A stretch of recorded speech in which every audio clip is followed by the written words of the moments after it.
Hello, everybody. Welcome to the Purpose People podcast. This is Lukas Haitzmann. Hello. Hello. Thank you for coming and joining us all this way. You travel from London? From London, yes. Yeah. Nice little trip in. Easy? Easy peasy. Easy Very peasy. good. A lot easier than paddling across the ocean, I think. That's very true, yeah. So we always sort of like start from school age. Were you always an adventurer? Was that always climbing trees, doing crazy stuff? I would say so. I've always been quite adventurous, much to my mum's dismay. But I would say it was at primary school that I came into my shell, and then secondary school I started to come out again. So in primary school, I really struggled with dyslexia. So when I was around 5 years old, after a bunch of tests, one of my teachers pulled me aside and told me that I had dyslexia. And it doesn't seem like such a big deal now, but at the time it felt like the end of the world. And I kind of noticed as I got older that I enjoyed learning less and less. I got worse and worse grades, and eventually I stopped trying new things. I thought, I have dyslexia. I'm not going to be good at it anyway. Yeah. What's the point in even trying? And it was only maybe halfway through secondary school that it was 2015, so I was 15 years old. Yeah. Okay. And there was an earthquake in Nepal. And my school decided to hold a fundraiser with various different rowing and swimming distances that you could do. And I thought, you know what? These families in Nepal, they've suffered so much. I'm going to sign up to do the longest row. I'd never done anything like it before, but it was a marathon row, so 42 kilometers. And I decided to sign up to try and raise some money for the charity and to help these poor families that had suffered. So I signed up and I called my dad and I was like, I'm doing this new challenge, very excited. And he was like, cool, but why don't you start with something a bit more realistic and a bit more manageable? Yeah. And I kind of, it struck a bit of a chord with me because I had my heart set on those 42 kilometers. Yeah. And so I kind of put his words aside, and a few days later I sat on the rowing machine and started rowing. And after about 6 to 8 hours, I can't remember exactly how long it was, but it was a lot longer than it should have been. I finally got across the finish line, and wow. I was super chuffed. I was 15. I'd never done anything like it, and I'd just done the longest row of my life. Didn't raise much money, but that was a different issue. But I then decided, you know what, I've done this. I'm absolutely knackered. Let me go for lunch, get some food, refuel. But I'm going to go and swim the longest swimming distance as well, just to prove a point to my dad that I could do it and I could do more. Wow. And eventually, after a very long swim, I managed to finish that as well. And that completely changed the way that I looked at life. I think when I was younger, with the dyslexia, I never dared to stretch my comfort zone. And naturally, then your comfort zone slowly starts to shrink in tighter and tighter. And this was the first time that I'd really pushed that limit. And I realized actually I can do a lot more than I thought I was capable of doing. Yeah. So I just started setting myself bigger and bigger challenges. And then in 2017, I was on my summer holidays and I had about a week left, and I was like, you know what, I'm going to go cycling. And so I picked up my dad's road bike, probably twice my age at the time, the thing, all rickety, and put his shoes on that were, again, a couple sizes too big. And I just cycled off, and I did about 30 kilometers. It wasn't anything wild, but so, I kind of like this road cycling thing. And then the next day I did an even longer one. And then the day after that, I was like, Dad, I'm going to cycle to Croatia. And so I was in Austria at the time. And he was like, okay, that sounds a bit, irresponsible. Maybe let's not do that. Maybe try cycle to Italy first. It's a couple, I think 150 odd kilometers. I was like, okay, yeah, sure. So I packed my passport in. I had a little bag at the front of my bike, put a passport in, chocolate bar. I went and bought a helmet and some cycling shorts. I think I had a jumper as well, and that was it. And so I cycled off. And then after a day of cycling, I got to Italy and crossed the border. And I called my dad. I was like, Dad, can you book me a hotel? I'm in Italy. So, oh, okay. Yeah, I was expecting you to be home, for dinner, but okay.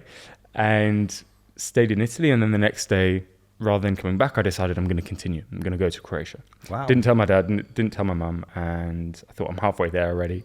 Cycled then through Slovenia down to Croatia, got to the beach, nice relaxing, half a day by myself, and then cycled back. And that was to raise money for, I believe, Teenage Cancer Trust. Yeah. And that was then my first kind of big solo adventure. It was very unplanned. And looking back now, having done some bigger cycling adventures, honestly, I'm surprised I made it back in one piece. Yeah, I was very underprepared. Yeah. But I remember I'd kind of get to the hotel and I didn't have any change of clothes with me. I didn't have any spare shoes. I just had my cycling shoes. So I'd get into the hotel, change, wash my stuff in the sink because obviously it smelt from sweating all day, and hung it up to dry. And then the next day I'd blow dry it with a hairdryer a little bit, and I'd have to put on the wet gear and continue cycling. And and then from there I did the London Marathon in 2018. So I was 18 years old at the time, and that's then where the big adventure began. So where do you think that drive comes from? Like that because you said we didn't make much money, and I from knowing you a little bit, I don't think the money's the thing. It's the challenge that seems to be the thing. Being able to, how do I put it? If you can create impact, yes, that's what you want to do, and obviously those people will get blessed because they're getting finances from it. But it seems to me that the challenge, it's like you're trying to challenge yourself and better yourself. Where do you think that comes from? Yeah, I think I think at the beginning the money was very much the driving force. I thought it was the spark. It was like, okay, I'm not wildly great at sport, but I'm semi okay. Yeah. I'm fit, I'm healthy. Let me give it a go, and that's a way that I could maybe raise some money for charity. And that was the very much the driving force behind that first challenge. Yeah. But then it very much came from a place of, and this is something that I speak about a lot because I think it's quite a big issue with my generation, especially, is struggling with depression or confidence and stuff like that. And I feel it very much comes from a place of not being challenged in day to day. It's quite easy to get by in life these days without much of an inconvenience. You can order your food to the door. You don't even have to get out of bed these days anymore, right? Yeah. So you could get by life from the bedroom if you wanted to. Yeah. And so when a uncontrolled inconvenience comes along, whether that's a trauma or some sort of drama at work or at school or in family or some sort of challenge, we don't know how to deal with it. We don't know how to kind of approach it, and our threshold for stress and things being out of our control is so low that we panic and we freeze up and we over stress and over dramatize what's happening. And when I realized that very much the impact that doing these bigger challenges had on my mental health in terms of setting a new threshold for stress, that flowed out into my personal life and in my work life, and it relaxed me so much in terms of things just don't seem as dramatic anymore. Things seem a lot more manageable. It's an interesting, because I remember, like, I'm showing my age now, but we had a thing called Live Aid many years ago, and that was 1986, and I was very young, but we decided to do Run for the World. So we literally run what was, I don't know how many miles it was, but in my eyes it was like equivalent to 100 miles at that age. And we raised the finances, and I managed to get a decent amount of money, and the group of us did. And one of the guys got the finances but didn't give it. He kept it. Oh, interesting. And I remember not knowing that. I found out about like 5 years later. And I was so vexed about it, like, that sucks. Yeah. You're maybe doing it for good and you just lined your own pockets. Yeah. I remember being really ticked with it. But I think for me, where I meant in terms of the finance thing, it was A, the challenge, but B, it was the level of impact that I could make by doing something, running. It seemed my means to be able to do, right? So I can put one foot in front of the other. It's going to be a bit of a pain. It's going to be longer than I've ever done. But I know at the end of it, I somewhere benefited somebody for doing something. And subconsciously, I've grown up with that, wanting to give impact more than anything else. So that's how I live my life. I think for me, the guy that took the money, I won't name him. He's actually no longer here. No, he's no longer in Earth. He died many years later. But it was, I remember thinking, wow, some people do what perceived to be good things for the wrong reasons. And I mean, that's kind of where I'm getting to, is that whatever impact I want to do is just make sure that impact gets seen through to its fruition and to its end. So for me, like, you driving yourself from going from this challenge to the next challenge to the next challenge, it's got, for me, it seems to be deeper. It's like a deeper thing that you carry, that you want to, I don't know, you're challenging yourself, but you want to leave a bit more of a legacy. It's not how much money you raise, it's how much impact that you can have.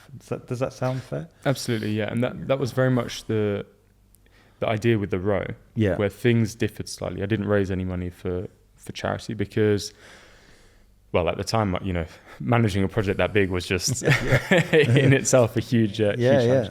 But I think it was more around quite a stark realization that people will give a little bit here and there, but the impact just wasn't as big as I wanted it to be. You know, when I first did the row, I thought I'd somehow raise, I was 15, so money didn't really add up for me. But I thought I'd raise £1 million. Just, wow, it's this kid doing a marathon, what an amazing thing.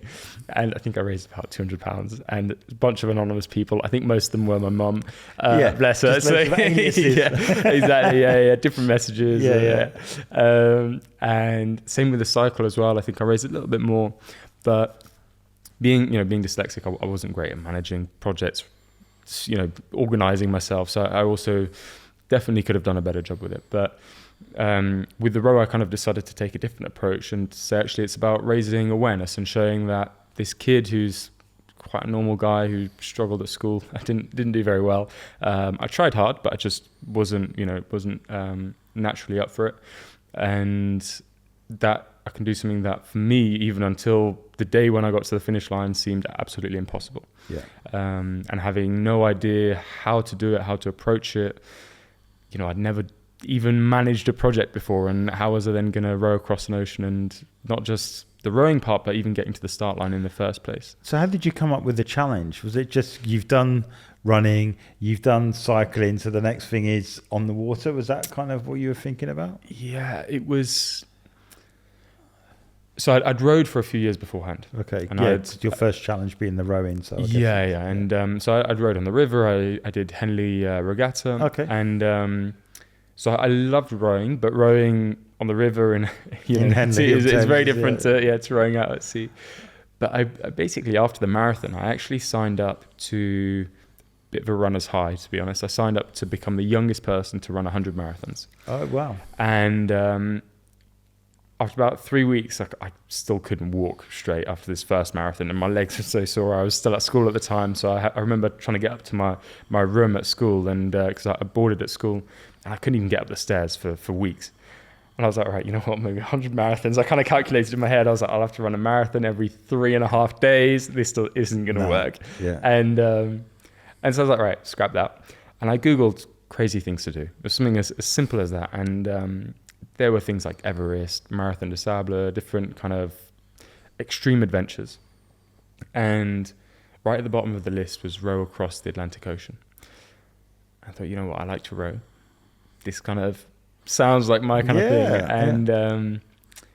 And as I looked into it more, I was like, okay, you know what, this is impossible, crazy thing to do, but let's give it a go and see where we end up. If we don't make it, we learn something at least. I'll have managed my first project, sent my first few emails, or try to manage some form of budget, maybe get some sponsorship. Parents are like, go for it, were they? Yeah, well, I called my dad. He was like, absolutely not. He's a lot more sporty. So he's the sporty one in the family in terms of my parents, and he's a sailor himself. He's done some big sailing so challenges. a little bit of. So he understood the risks a lot more. My mum, very academic, zero kind of sporty ability or kind of interest in sport.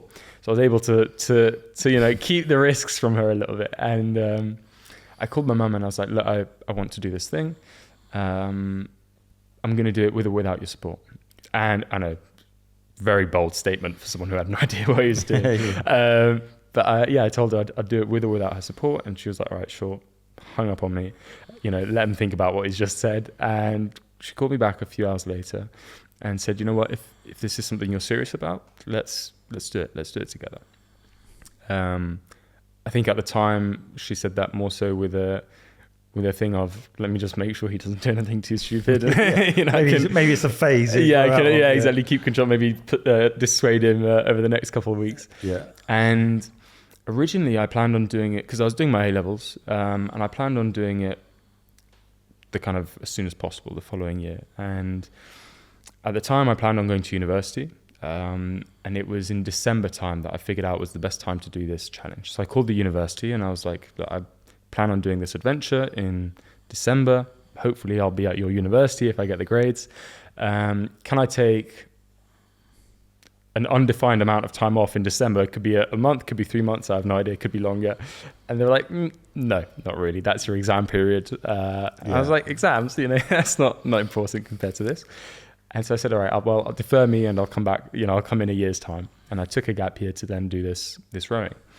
And I just started, I started speaking to people who had done it before and tried to get as much information as possible. Spoke to, to people that specialize in building these boats and got as much information and tried to piece together as best as I could how to go about it.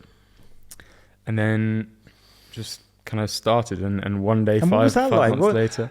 But what was that like? Because I remember there's a young girl, I can't remember her name, you might know, the girl I think she sailed from Australia. Oh, okay. I think she went round, I think either round the world or the longest, whatever, she was 16 years old.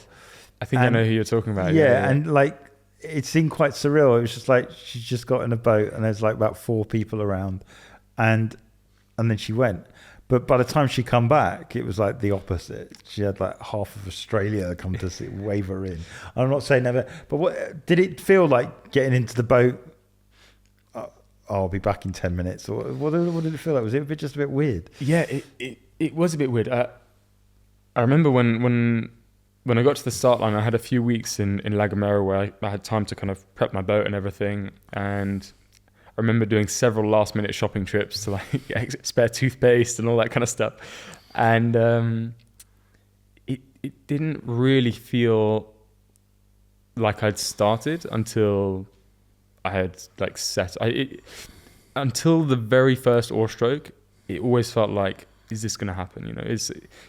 Is something going to go wrong? Is there going to be some kind of maybe adverse... even a get out? Hey, yeah, exactly, a get out of jail card. Oh, that's too bad. Never mind. What a shame. Yeah, and it was one that felt very surreal, and it was only really that I remember the first night where I kind of said goodbye to my family and rode off, and even then I think I was so pumped up on adrenaline I didn't really know what was going on. And I would actually say it's the second day of rowing. So I set off and, quite quickly, even though you're going very slowly, quite quickly you lose sight of the little people on land as they get, further and further away. And I think within about 30 minutes of rowing, I kind of lost sight of my family and friends. And then the first day was a bit of a blur. I think just the huge adrenaline rush and everything.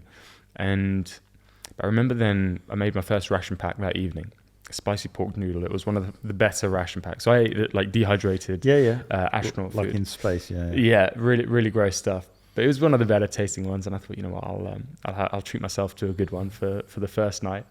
And I had this ration pack and went into the cabin. And the second I got into the cabin, just like in a movie, everything started to swirl a little bit and I got really seasick. I was like, right, this isn't good. I've never been seasick before. I've spent my fair share of time on the boat, but this was something, quite exaggerated. And I think the nerves as well. Yeah. So I jumped out of the cabin and I just spewed overboard, and I had the pleasure of retasting my spicy pork noodles. And I remember just being there like, wow, this is a great start to a who knows how long. So did you have an indication of how long it was going to be? How many days, roughly? So I set myself a goal of 60 days. Oh, okay. So day 1 is 60. Yeah. Wow. Some people are taking up to about 120 days to do this, wow. At least as a solo. I hoped it wouldn't take me that long because I only had 90 days worth of food with me. So 90 was kind of my limit. I would hope it wouldn't take me any longer than that. But yeah, 60 days was more or less my target. And so yeah, this was the first day of hopefully no more than 60 days. And yeah, I just remember I kind of had my little moment over the side of the boat, and I was like, right, well, I can't go in the cabin because I'll get sick again. So I just slept outside. I pulled my sleeping bag out and kind of made sure I was tied onto the boat properly, and slept outside getting splashed by waves, and my sleeping bag was drenched and salty and cold. It was a very miserable first night. But then kind of the second day was the day where it really started to kick in, everything, because that was the day that I properly lost sight of land. And then you look around, and in every direction it's just endless horizon. And that was the day when I was like, okay, I'm alone. I'm in the middle of the ocean. This is real. There's no turning back anymore. And I remember leading up to the row, people would ask me, what's this new thing you've got going on? And I would tell them about the row. And very naively, I would say, nothing's going to stop me from getting to the other side, except for if my water maker breaks. And the water maker is this machine that I had on board that would suck up the ocean's salt water, do some magical stuff to it, and then spit out the 7 liters of clean drinking water that I needed every day. And it was powered by some solar panels.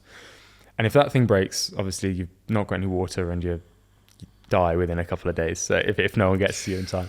So that was kind of the key component. And on the second day, I'd just lost sight of land. It was getting late, and I thought, you know what? Let me make myself a coffee. I've got to row through the night. It's going to be a long night. And so I turned on the water maker to get some water, and all I got was this lifeless groan from the water maker. No. Oh shit! And so I turned it off and on again a few times, as any tech expert would do, and still nothing. So it wasn't working at all. And that was kind of a key moment where I had to decide, do I call it and maybe not row back, but get someone to pick me up, would ideally. Now would be the chance to do it, still close to land, and or to continue rowing. And I thought, you know what, I'm still close. Let me see, if I need something, someone could get to me within maybe a couple of hours or a day.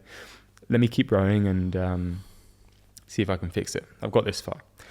And so I tried to fix it, and typically in a day I'd row for about 16 hours. And with this water maker being broken, I had a backup, a hand pump though, so not running off the solar panels. And so I'd have to pump for about 4 hours a day to get the water that I needed. So I'd row for 16 hours, pump for 4 hours, and then get 3 to 4 very short hours of sleep. And I remember I was so exhausted and sleep deprived that I even started to have hallucinations. And that continued for about 10 days until I eventually managed to fix the water maker. I say fixed, it worked-ish, but at least I didn't have to pump anymore. And that was one of the kind of toughest moments. And that's when the loneliness really set in. But it is one of the main reasons why I wanted to do it by myself. Was doesn't matter how tired or in pain or exhausted, just sad or lonely or whatever I was, whatever happened, I had to deal with it. If something went wrong, I had to fix it. And it wasn't a situation where I could be like, oh mate, can you cover me on this shift? Do you mind? So that I need a nap kind of thing. It was like, whatever happened, I had to solve it there and then, otherwise it'd be the end. And that was one of the main reasons I did it by myself, and it made an awful lot harder, but I learned so much more from it. And the water maker was definitely one of the tougher. So in that, obviously you're 10 days in of maybe a 60-day journey. Was there that thing of, I'm going to quit? Did you feel like, was it just too difficult to quit to some degree, the way you've placed yourself, or did you just say, you know what, obviously you did it right, but was it that thing of whatever, I'm going to keep going? Did you have that moment where I want to quit and you actually thought it through? I can't, this is too much, too difficult. I might as well keep going. Yeah. Weirdly, there was never a moment where I thought, this is it, I have to quit. There were many moments where I reflected on my many silly decisions that got me into that situation. Yeah. But it was one of those where I just thought that as long as there was no impending I'm going to die. I need to get out. Otherwise I'm dead.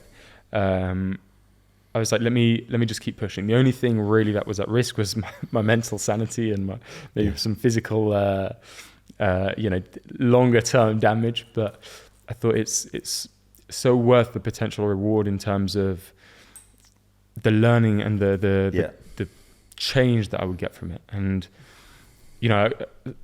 after completing it, I managed to get 3 world records. But before, when I decided, I had no idea I'd get a world record. It was purely a challenge for myself to put myself at the absolute limit and see how I respond and react, and to really set that threshold as high as possible, so that any other challenge that comes in life, whether it's sporting or work or family or whatever, I know that I can deal with it, and I can say, hey, I've rowed across an ocean. Why can't I deal with this? What was the weather like then? Because I mean, you're out. Do you see storms a mile off, and then you think, oh, they're coming my way?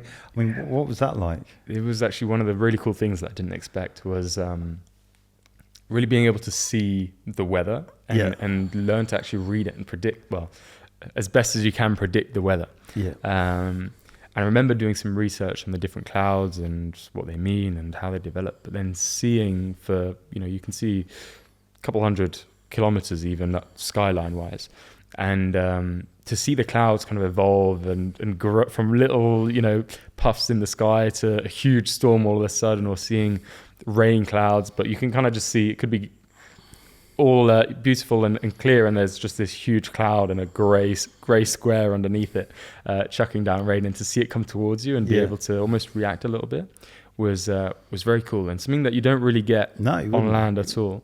And but even to have the time to sit and watch it, because I'd just be sat rowing for the whole day. So to be able to sit and watch it develop and just see it grow was fascinating. It's the shadows on the ocean that's quite strange for me. Like, you see the clouds, and they're obviously there's these dark patches, and it's obviously the and you're like, oh, it's the clouds. It's those sorts of things, because it's just I guess, like, you being that far out, that's an environment that you just don't see. You're a human in a boat in the middle of nowhere. So you're out at sea 10 days, 20 days, 30 days. What did you miss the most?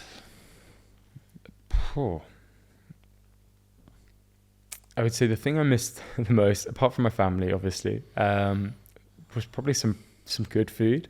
That was something that I remember. I'd have dreams and almost hallucinations. Like, it was almost like my body telling me, just get me out of here. Let me just anything. And my dreams would be so real that it would almost be like we're having a conversation here, and snap, I wake up and I'm like, oh, damn it, I've got to row again, I'm out here. And mostly my dreams were food related, big banquets, lots of nice stuff. But yeah, missed good food. I missed music was a big one. So I downloaded everything on Spotify right onto my phone. And I had a little speaker with me that I could charge up on my solar panels. But obviously there's no signal out at sea. So I play my music, and whatever I had downloaded, I think I went through everything a couple of times, thousands of hours of songs. I think I even had Christmas songs on there, everything. Oh, wow. And, but then a month in, essentially, because I hadn't been connected to the internet, Spotify was like, well, I don't know if he's paid his subscription or not, and deleted everything. No. So halfway through, in the middle of the ocean, quite literally, I was just go to play my music one day. It was kind of around the time where I was, expecting to be almost in the center. So there was a bit of, exciting point, the middle point, halfway point, the loneliest point. And then to turn on the music and not have anything was quite a shock. And music was very much that one bit that kept me, I would say, sane, because not speaking to anyone, not interacting, having that familiar voice was quite just something that kind of got rid of that. I guess it's context, isn't it? I think it's putting you in context that you're still alive and you're on this planet. But I think once you remove that, you're like this alien world. That no one knows where you are, type thing. Yeah, and that was quite a tough day. And then from there, having to kind of pull myself out of those mental holes by myself was, without music, was very difficult. So at what point do you start seeing the other side? And where did you row into? So I rowed into Antigua. So the route was from La Gomera, which is an island near Tenerife, a Spanish island, to Antigua, which is in the Caribbean. So lovely place to finish. And it was about 3,000. That well? Yeah, it was about 3,000 miles. Yeah. And I saw land about, I'd say maybe 2 days before I got to, or a day and a half before I got to the finish line. And that was quite a cool moment. I didn't realize, but I'd not really seen the color green, you know, and it was one you kind of see, oh, you know, wow, it looks kind of nice. And I remember calling my mum, and I was like, Mum, I'm, you know, close to the finish line, come fly over and meet and greet me at the finish. And I rode into the finish line, and there were two finish lines. So there was the one kind of as you come into the harbour, which was a floating finish line. And there they took some pictures, and, you know, the press was there and set off some flares and all of that, and had a few moments of glory there. And then I rode the last, it's maybe 300-400 meters into the harbour, into land. And in this last bit, I had to row past all the super yachts. They were all docked up, and it was gorgeous, yeah. And for me in my little boat, seeing these massive things right up close was quite an experience. And as I set off the flares, celebrated, and as I then rode the last little stretch, I could see my mum in the distance. And when I called her, she was like, "Lukas, don't worry, you know, mums can be embarrassing." She was like, "Don't worry, I'm not going to embarrass you. I won't cry." I was like, "All right, sure. Yeah, you know, we'll see how that goes." And I could see her in the distance, and she wasn't crying. And I was like, okay, you know, fair enough. But then as I kind of rode past the super yachts, all these super yachts started honking their horns. And these ship horns are loud. Like, you know, you can feel it vibrate in your body. And everyone started to break down in tears. My mum, me, you know, all my family that was there and friends. And we had a very emotional moment at the finish line. But it was an incredible experience. Wow. So you've done that. You've done something like incredible. Then you've obviously verified that you've broken a few world records. What were the world records that you broke? So they're essentially all for youngest person to row across the Atlantic Ocean or across any ocean. So they're all within that kind of domain. Wow. So you've achieved that. You've done that. You know, where now? Yeah. What was? You've done it. Where you were like, "Oh, I'll go and do something else now. I have to go to space." Because you've done it, or go across the desert. Or were you looking for the next challenge, or did you feel right now it's time to grow up and do something else? Yeah, I think a lot of adventurers generally can be almost addicted to the adrenaline high. Yeah. It was never about that for me. It's not why I did it. I loved the adventure, and it was an amazing experience. Some of the best days of my life, also some of the toughest, but I didn't do it for the adrenaline rush. Yeah. I did it for the learning, and I feel like I got that from that adventure. So I've never really felt the need to go and do another crazy adventure like that. I have done a different adventure in 2021, 2 years after. That was cycling across the UK. It was a bit of a documentary and some fun stuff, and we ended up getting 2 world firsts.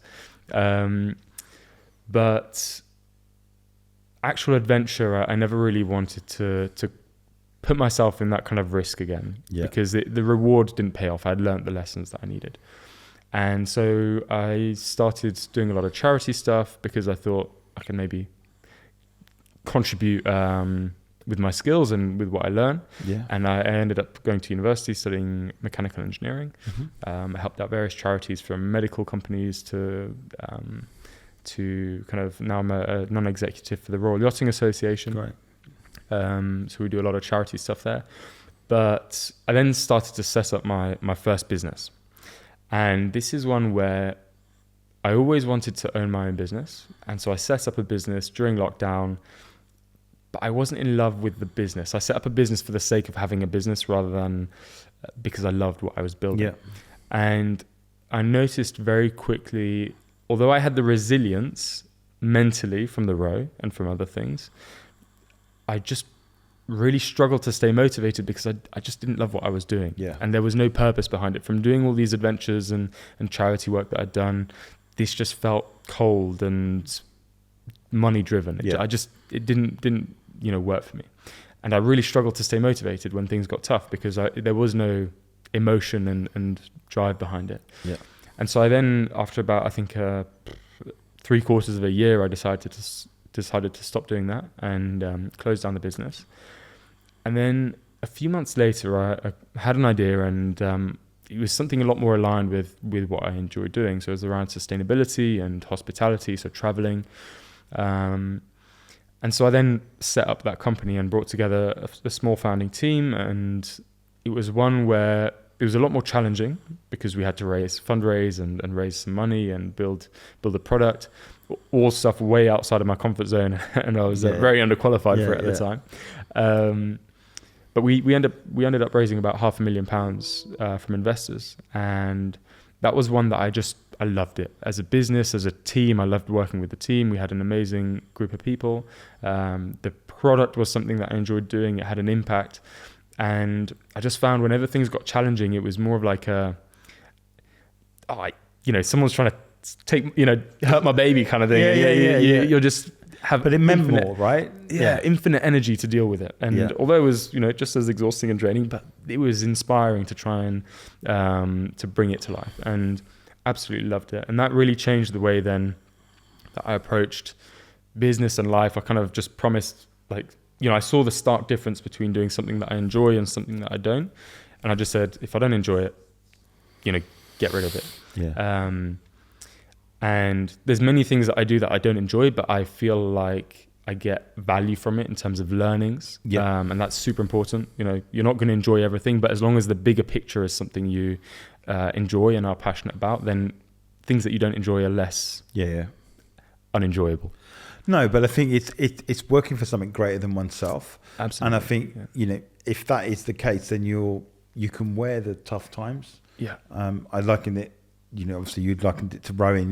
They were the tough times, but it was the bigger picture was getting over the line and proving to yourself that in the context of 60, 90 days, or however long it was, that you got there, so you're willing to have that off day or that bad day and go through it. And I think that's, for me, in terms of the areas of entrepreneurship, is find that thing of meaning. It's align your skills, talents, and abilities to something that can create an impact, because it will get tough. It's never easy. I'm yet to meet anybody that's in business that says that every day was easy. But there's this thing that drives them to keep going, even though it's not. Yeah. And I think, so if it's going to be difficult at any point, why not do the difficult thing that you enjoy rather than that you wouldn't enjoy? Because that's even worse. I'm not going to enjoy working in insurance, but I'm going to start my own business in it anyway. Yeah. It's like, then you're just creating an unhappy life. Life is too short to do that. Absolutely. So for me, it's like building something with meaning or something with drive then keeps you going in the tough times. And I think that, for me, it has to be about impact. It goes back to that thing. If you do it for money, eventually it won't make you enough money, and then you'll quit on it. Yeah. Or you'll make too much money and people may argue you can't make too much money, but in fact it just becomes a vehicle. It just becomes a thing. Yeah. And you're still searching for medians. So you're buying more gadgets, more this, more that, and whatever. For me, it has to be about impact first. And I remember watching an interview of Richard Branson and his son. And obviously Richard Branson, multi-billionaire, whatever. But he was saying, he's talking to his son in an interview. It's incredible. And he said, when I was doing Virgin Records and there's records on the floor and you're pushing them across the floor, he said, I was doing it to eventually hand you the business. It was more than just the records. It was like he wanted to build a generational legacy-based business. And that's what kept him going. And I remember as he's telling his son, he's getting emotional. Like, you don't see Richard Branson almost cry, but in this instance he was, and his son was looking at it. And it was there, he said, so throughout all the things that he did, it was that impact of like a generational impact that drives him. So he could hand something over to his two children and go, there we go. That's why I'm doing it. So I think to do anything of note, there has to be that meaning behind it. I think it has to be impact driven. And I think if it is the case, then you will get to where you need to get to, no matter how hard it is. And even if it might not be in this vehicle, you might close that down and go another way, but you'll still get to that aim. Does that make sense? I don't think you give up. That's the most important thing. So you've got 2 businesses, haven't you? 3 okay, and a bit businesses. Yeah. 3 businesses. Okay, fine. So what are they in? What are the 3 areas then? Yeah. So So Greener World was my first big business. That was started as nothing, an idea, and built that into what it is now. Then there's Lukas Haitzmann Ventures, which is essentially my vehicle for doing a bit of everything, from public speaking to, we have a few patents that we kind of messing around with a little bit and bring things to life. And then there's Sano Industries, which is it's a very cool bit of kit, but we've essentially developed a new engine that runs a lot more fuel efficiently than current diesel petrol engines. So you essentially have an engine, petrol diesel engine that almost runs more efficient than an electric vehicle. Wow. So a really, really cool piece of kit. And that is one that we're now at the stages of kind of proving it works. And it's a very delicate balance between being like, yo, it exists, but I can't really tell you how it works because it's a very kind of exciting one, trying to get out to potential customers and investors. And then the other one is called Cre8ion Ventures, which is essentially for me, when I set up Greener World, I was a student at the time and I had a cool idea, but I had no idea how to execute it. Yeah. Even with my first business, even then, that was horrendous. I had no idea. Every day I was Googling how to do this. Is this illegal? Am I going to get in trouble for doing this? And then with Greener, I had, I knew the basics, but I knew the basics of what not to do, how not to mess up a business. But I didn't know how to make a business succeed. And I see so many amazing engineers and people that have built really cool software, hardware, stuff that just is incredible. Yeah. But they're amazing at building it, but they have no idea how to bring it to life. And so Cre8ion Ventures was kind of built with the idea of let us as people who have experience and have now built several businesses, help you bring it to life. You do the technical stuff that you're good at. We're good at the business side and the investor side, the relations side. Let us do that side as a partnership, not someone who throws some money at you and hopes that 1 in the 10 people we've thrown money at brings money back. Yeah, of course. Not as you do all the hard work and hopefully we get some reward. More as this is a business partnership and we'll work on it and grow it together. Yeah. And I remember with Greener World, I would reach out to investors and every single one without fail would be like, you should raise money from friends and family first. I was like, well, my friends are university students. They're getting, they've been eating rice for the 10th week in a row. And my family aren't in a position either to support. So it's either you give me the money or it doesn't exist. And eventually we managed to find a few people that trusted in us and could see that we had kind of big aspirations, but more so the motivation to do it. And so this is very much on that side. And the other one is then, the fourth business is a construction company. So I set that one up by accident. There's a long story behind it, but it came from a place of, with my mum, I remember we really struggled with, my mum was a single mum and 2 little kids.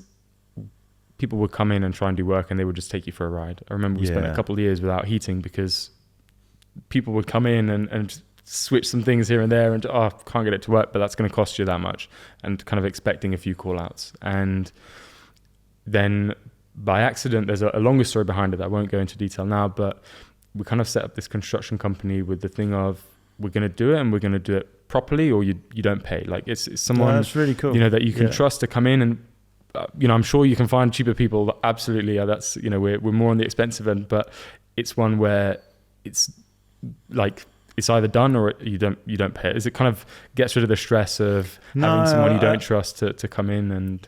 Yeah, I love that. I know a guy. I know the guy that founded Cre8ion. Oh, amazing! Yeah. So Kevin Byrne and same thing. There was a micro hurricane happened in a small town called Selby. Okay. Yeah.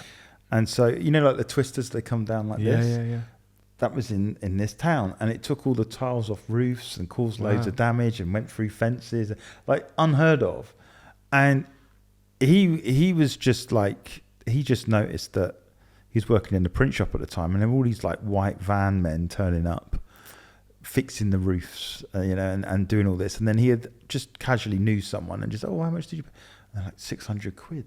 What for? Well, they just put 2 tiles on the roof. And he was just like, what? And then he went on this like crusade of asking around, and he realized that this incident had happened, and it was quite an old town, so the population was quite old, and all these people were traveling in and just ripping off all these old people. Yeah. So then he came up with, I'm going to put a directory together, and I'm going to verify who you are, and you'll get your Cre8ion logo. And he literally just did it as a directory, and then he took the directory and put it in an Excel spreadsheet, and then he eventually put it online. And then he exited for 75 million. Yeah. But the motivation was people were getting ripped off by all these people. And he said, he believes, and I think he's right in believing it, that he was the first person to come up with reviews. Okay, interesting. As a review model. Because up until that point, nothing like that existed. So online reviews were not a thing. And that's when when he started doing that, because the reviews would then verify, this is verified, and then you'd see the loads of reviews underneath it. Yeah. And, he what's great about him is he's exited, but he continually invests and continually like looks after people and stuff like that. He was building his own house now, like his forever home. But, he just said, I was just this guy called Kev, and I still am just this guy called Kev. Yeah. And he said, I bought a car in the company. I'm still driving the same car when we started to there. Really humble. But I said to him, well, what keeps you going at 75 million? Surely, it's like, what gets you up in the morning? And he said, as long as there's a human that could be sold for £5 and a bag of rice, he said, I'll keep going. So what he does is he builds out hospitals in Bangladesh and orphanages and all that sort of stuff. Amazing. With what he's doing. And he's built this incredible sort of legacy, but you meet him and you just wouldn't even guess. Just so humble. Amazing. And but it began in the construction industry because there was a lot of badness, and I guess that's what you're seeing as well, where people are just being affected with huge bills and being left in it. And what's been interesting for me is we've been working for one of the large construction companies with the whole cladding industry.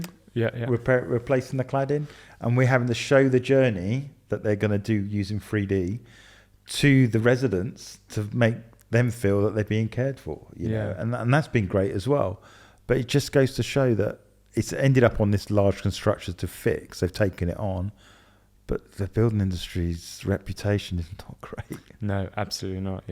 Not great. So it's good that you're doing something about it, which is amazing. I mean, and there's clearly we go in, we change someone's tap, and you just the fact that you come in and you do it and you do a good job and you charge a reasonable price for what it is. I think that's yes, it's more expensive, but it's actually much cheaper because you're not having to call in 10 different people and your tap actually works. Then we end up refurbishing their entire house and other properties they have, and so it's one where just doing it properly, I think that's the thing, of just a faff-free experience is what we kind of look for. And it's been great fun, and it's one that we then also use to support the venture studio and kind of help the other businesses off. So it all, I'm not too fussed about making money myself, and as long as I can survive, I'm not. I don't really care about fancy cars or anything like that.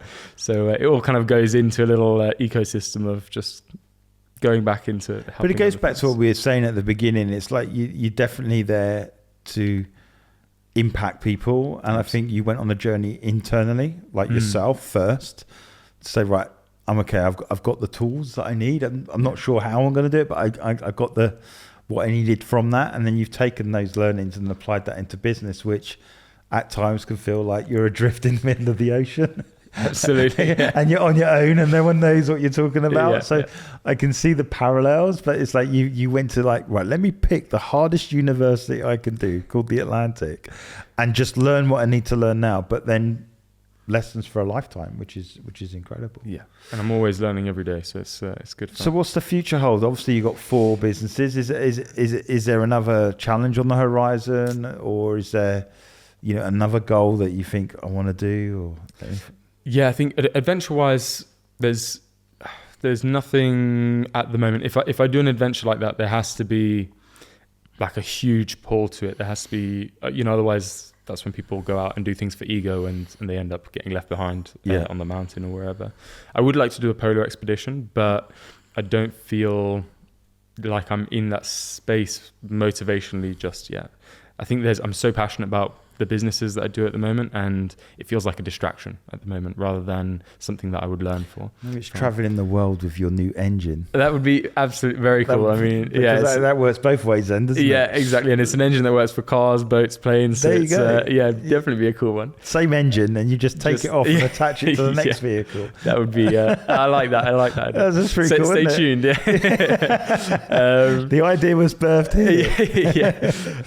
But no, otherwise, I think the main thing is focusing on my businesses. I'm absolutely loving what we're doing, and although they're in very different sectors, I'm learning so much about the different industries, but also seeing so much parallel between them. And the people that I work with are amazing, so I can't complain. And it's more about growing those into amazing things, and hopefully with Cre8ion Ventures helping many other businesses along the way. Yeah, I mean, obviously, there's a lot to unpack, and we've unpacked. But is there like one lesson that trumps them all that you've learned through this journey that you say, you know what, I'm only young, but I've got all this knowledge, but there's one lesson that I always tell people to listen to this bit of advice. Is there something that you've got? Yeah, to bring it down to one lesson is very difficult, but I would say. You do two, don't worry. Yeah. You got time. I would say one of the biggest things that I learned is that there's two sides to it. So there's to trust yourself, but in the sense of not so much that you can do it, but that you'll figure out how to do it. I think a lot of people, when they have an idea in mind, they look at kind of the destination where they want to get to, and they're like, oh, I don't know how to get there. I've not got experience in that. Yeah, of course you don't. You've not done it before. That's part of the kind of process.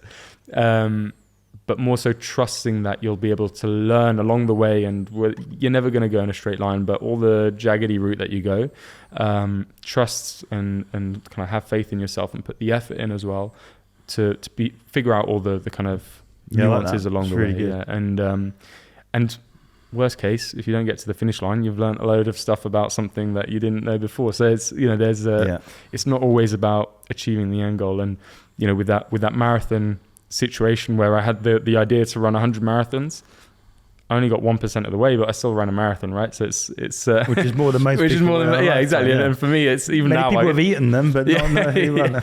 Exactly. So I definitely couldn't do it again with my knees, but it's one that even though I only got 1% of my big goal, I got much further than I could have ever thought at the time.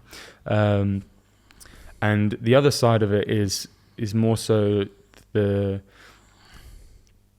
respect that you don't know everything, and always be learning, and just start and just try things and mess up and fail and give it a go. There's a million different failures, from failed businesses to failed grades to failed record attempts to failed everything. But I learned a lot from them as well. And if I hadn't done those, I wouldn't have ended up here. If I hadn't had set up that first business and completely messed it up, I would have messed it up on the second business. That was a much better idea. So they're a fundamental part of doing it, and it can be embarrassing. And I don't tell people about my first failed business very often. Yeah. Even though I know that I've learned so much from it, I'm still slightly ashamed of it that I messed up, smart. even though I was 18 and doing a million other things alongside it. But it's one that is, 5-6 businesses later is completely irrelevant and part of the process. And it's part of the journey, isn't it? Absolutely. Yeah. And just mess up, just try it and see what happens. And you've got so many more attempts that you can do, and just keep trying. Eventually you'll get it. No, I think that's absolutely valid. I mean, how do you get good at something? You just keep trying and keep learning. And absolutely. I think it's if there is a mistake, you'd learn by it. If you don't learn by it, then there's a problem. And I think that's a healthy way to live the entrepreneurial life, that it's not about perfection, it's about making progress. Absolutely. And if you can make progress, and if you're better than you were the day before, then that's a good place to be, right? There's actually one more piece, if you don't mind. No, not at all. Go. One thing that I see a lot with kind of my friends and stuff is when it comes to, I've only a couple of years ago kind of finished university. It's not been very long that I've been out in the real world, as as my parents used to say. I think one of the biggest things that has taught me the most outside of the row, because, you know, that's a very kind of bizarre thing to do. I never tell anyone to give it a go. It's a bit of a silly thing almost. But outside of that, the biggest thing that has taught me the most is honestly giving up your time for free. And I'll explain that a little bit more. So when I was at university, before starting my first business, I started helping a few charities with different bits and bobs. I had no qualification, but they needed help, and I had time to offer. Maybe not much skill, but time to offer. And the responsibilities that I was given was far beyond what I would have ever got at a paid job. Yeah, and a few years before that, I remember I did some lifeguarding, some ski instructing, working on a farm, just things to pay the bills. And I remember hearing some financial guru or something saying, like, if you can essentially your cost per hour, if you're not getting paid more than you earn per hour, delegate it, kind of thing. Yeah. And as a 16-year-old probably at the time, I kind of took that to heart and was like, oh yeah, that's not worth my time. You know, I'm not getting paid for it. It's not worth it. It's not gonna, you know, make me more money. But actually, I was 16. I had nothing to offer. My time was very invaluable at the time. And eventually I kind of switched mentality and I just started doing everything. Even now I have two kind of big roles that I do completely free of charge, just charity. And I learn so much from them because I get so many more opportunities to do things that I would never get to do at a corporate job, for example, or in a business or whatever. And whether it's helping out friends with projects, doing camera work or sponsorship or writing blogs, whatever it is, just do it. Like, find opportunities. There's so many places where you can help for free, whether it's messaging businesses or whatever, and you'll get experiences far beyond what you would in a normal route.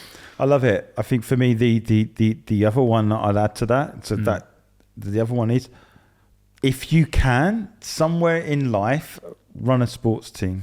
Okay. Yeah. Even if for a season. Have you done that before? Have you got? Yeah, I run one for 5 years. Very nice. And you will learn so many leadership lessons in that you can apply to everything. So I run a football team with one of my friends. He was ex-Man United.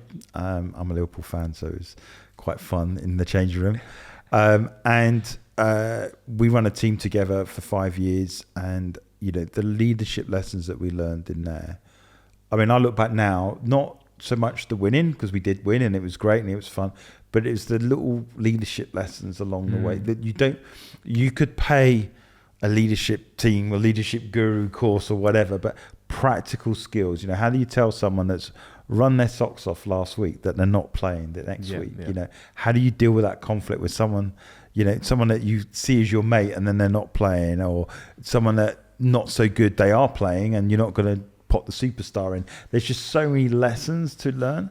I think for me is invaluable. So I'd always recommend to people that, you know, if they have the opportunity, even if they have kids and, you know, they go, oh, can you run our sports team for it? Then just take it, just do it, because you will learn so much in that. So I'm definitely going to take the stuff that you've given us today, because I'm always learning too. But I guess if there's anything I can give you, maybe you set up a rowing team and get them out, because it's just amazing the life skills that you can impart that you won't get paid for, but the kids will remember. And even now I'm connected with them on Facebook and occasionally get a message. And I remember you when you were like this, and now they're married and they've got 2 kids, and it's like, oh my gosh, they're responsible now.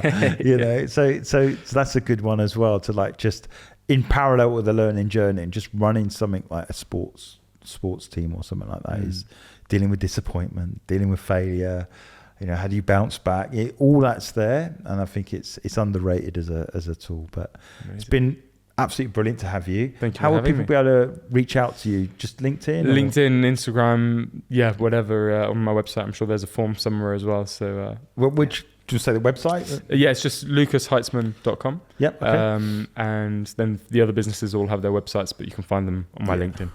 Awesome. Well, thank you so much for making the effort. Absolutely loved our conversation. I was definitely in the boat with you as you were talking about it and imagining the weather and the horizon, but it's been a pleasure. So thank you so much. Thank you very much. Hi, everybody. Thank you so much for listening to the Purpose People podcast. How you can help us is to like and subscribe our YouTube channel. You can also subscribe to our podcasts on Apple, Spotify, Google, and Amazon. That helps us get our message out there to help people go after their dreams, double down on it, and be successful in life on their terms.